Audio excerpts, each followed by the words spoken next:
শিশুর মতো কাঁদছেন সুইজারল্যান্ড। এই ঘটনার জন্য যেন আগে থেকেই প্রস্তুত ছিল দলটা। কখন অনুশীলন করেছে 11 বনাম 8 জনকে নিয়েও, যাতে কেউ লাল কার্ড দেখলেও প্রস্তুত থাকা যায়। শেষমেশ সেই শঙ্কাই সত্যি হলো। পর্তুগিজ রেফারি জোয়াও পিনেইরার এই সিদ্ধান্তকে রীতিমতো ডিজাস্টার বলছেন সুইস ফুটবলাররা। অধিনায়ক লিওনেল মেসিও বলছেন লাল কার্ডের সেই সিদ্ধান্তই তাদের ম্যাচে ফিরিয়েছে।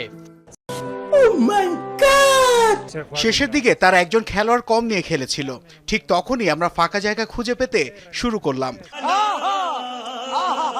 বলে নিয়ন্ত্রণ আরো বেশি নিজেদের দখলে রাখতে পারলাম। তারাও কিছুটা রক্ষণাত্মক হয়ে পড়লো।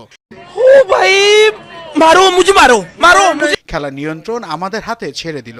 স্বাভাবিকভাবেই একজন খেলোয়াড় কম থাকার বিষয়টি পুরো খেলার মোড়ই ঘুরিয়ে দিয়েছিল। রুকো যারা, সবার করো। আচ্ছা, এবার বিশ্বকাপে কে জিতবে, আর্জেন্টিনা না ফ্রান্স? আর্জেন্টিনা সোল কি করে? আর্জেন্টিনা সোর। হ্যাঁ। Bye bye, tata. ফ্রান্স জিতবে? জি।